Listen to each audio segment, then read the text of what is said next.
Hi, this is Greg, and I just want to, quickly explain how you can fill out the Trust Center verification form for the carriers to get approved for texting for the call capture feature.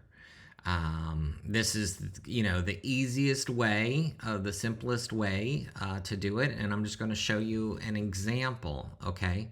So when and let me first say that, this is not a requirement by TextP2P. It's an industry-wide, regardless of the carrier provider that you go to, the vendor that you go to, everyone is required by the cell phone carriers to fill out a form similar to this, and you will have to get approved. And that approval typically takes about 3 to 5 business days, sometimes longer. And they change the process often. Sometimes your forms get rejected for some reasons, and you have to fix them. So it's just it's a necessary evil, but the purpose of it is to, obviously they're trying to prevent unsolicited messages, spam, fraudulent messages. They're trying to verify that businesses and people are who they say they are, and they have legally required opt-in from the users, the contacts that they're wanting to text. Because, just so you know, I mean, the TCPA laws in the US say that every person that you contact has to have agreed to receive text messages from you before texting them. Okay, so if they call you, like in the case of a call capture, you can text them back to continue the conversation, but that's it. If you want to do any type of other texting to them, obviously a opt-in is required. So that's why we're going to go through this form, and I'm going to tell you how to fill it out to get that opt-in for your customers or from your customers. The carriers just need to see a process in order to approve you. It's not like they're going to check every single person, has agreed to this, but obviously you should get that opt-in to make sure you're legally covered. So it starts with your business. So right here, you're going to put your business name. This is your legal business name. If you have a business, if you don't, if you're just an individual, you don't have a business. You just run a soccer league or whatever. Then you can put your name here. And this should be the legal business address of the of the business, or of your residence if you work from home. But typically, if you have a business, they want to see the address match the address that is listed either on your website or listed on your tax documents.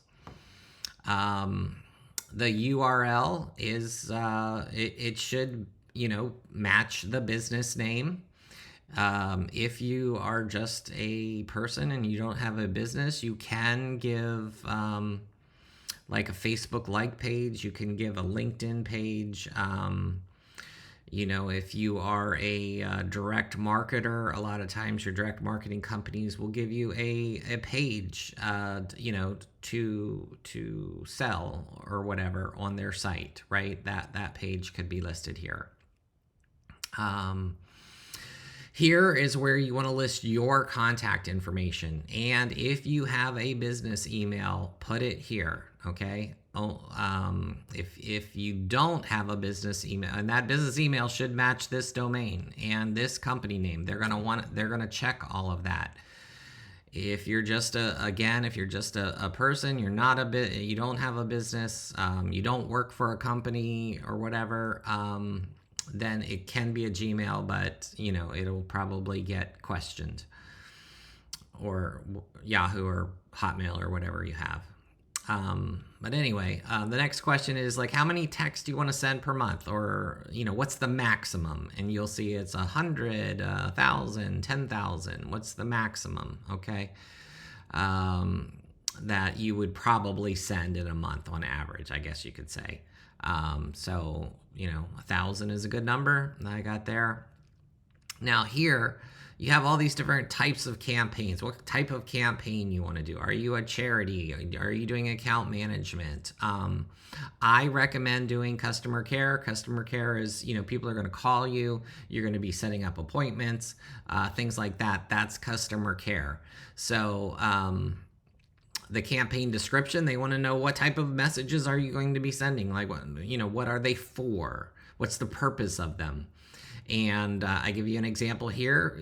Campaigns will consist of messages that consist of appointment reminders, order details, and two-way conversations. In this example here, it lists promotional messages. I recommend avoiding that because if you say promotional, they're going to apply more scrutiny and want more information and websites and private policies and things like that from you. So, keep it simple. Appointment reminders, order details, two-way conversation, something like that. Here, they're going to want a sample message. So in this sample, I'm just giving an appointment reminder sample message, right? You can see right here, we're going to confirm your appointment, right? For date and time, right? Obviously, these would, be filled in by you when you're sending your appointment reminder. And then you just put reply stop to opt out at the end of it to be compliant. The system, if you didn't know, automatically takes care of those if somebody replies with the word stop. Now, here's the important part, the opt-in, right, which is required by law. Okay, you're not allowed to purchase lists. You're not allowed to buy or obtain lists from third parties. People need to, obviously have contacted you. You need to have spoken with them, I mean, there's different types. There's web form. If you have a website and you have a web form, you can select web form. There's paper form if you want to meet with people in person and get a paper form. But verbal is the easiest, so I recommend verbal for the customer care. Basically, in this additional details, I just say people, my clients will receive a text message. Well, I ask verbally if my clients would like to receive a text message. Okay, if you have a website that has a private policy page, put the URL here. They like to see that as well. And then right here, I give you examples because they want to see you're going to have to upload. So if you have a web form, I give you verbiage that you need to put on that web form, okay? Where if you're capturing contacts there. If you want to do a paper form, I give you an example paper form that you download right here. If you're selecting verbal, like in this case, which I recommend for the call capture, just download right here this verbal document and I will show it to you. Basically, it's just a sample and I highlight the areas that you need to update.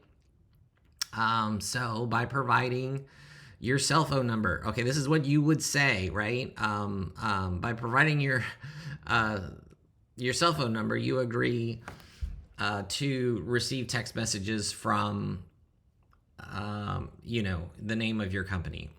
And maybe you don't want to say by providing your cell phone. You could change this, right? You could say, do you agree to receive text messages? Maybe that would be the best way. Do you agree to receive text messages from company? And then they also I'm going to update this, for the purpose of, and then right here, put your campaign description. For the purpose of account reminders, blah, blah, blah, right? They like for you to say that.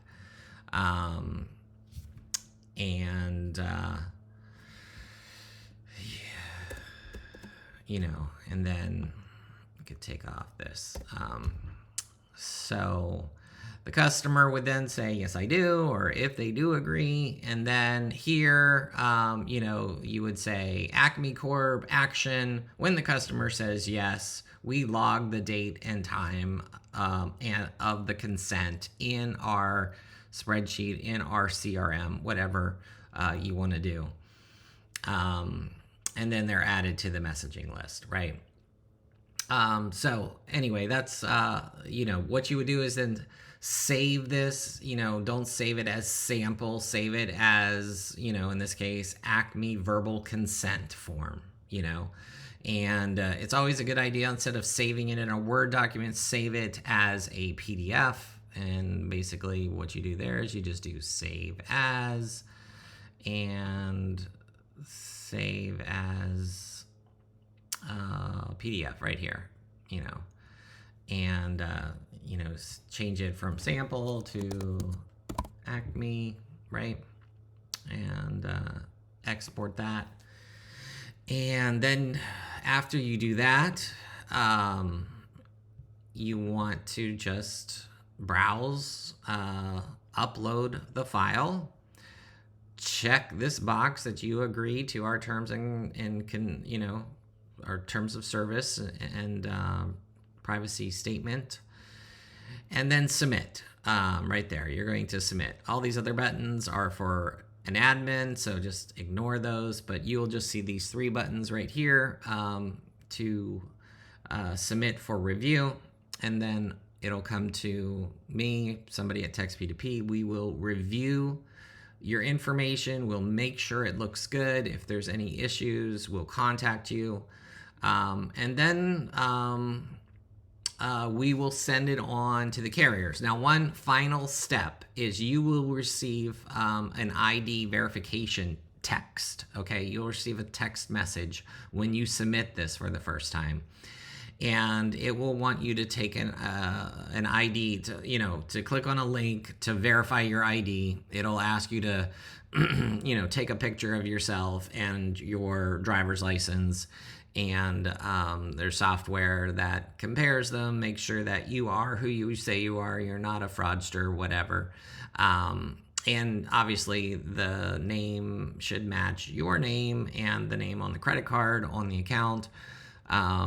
So if all of those checks match, then, it will be submitted to the carriers for approval. And like I said, that takes 3 to 5 business days. And then once approved, we will notify you by email and by text message.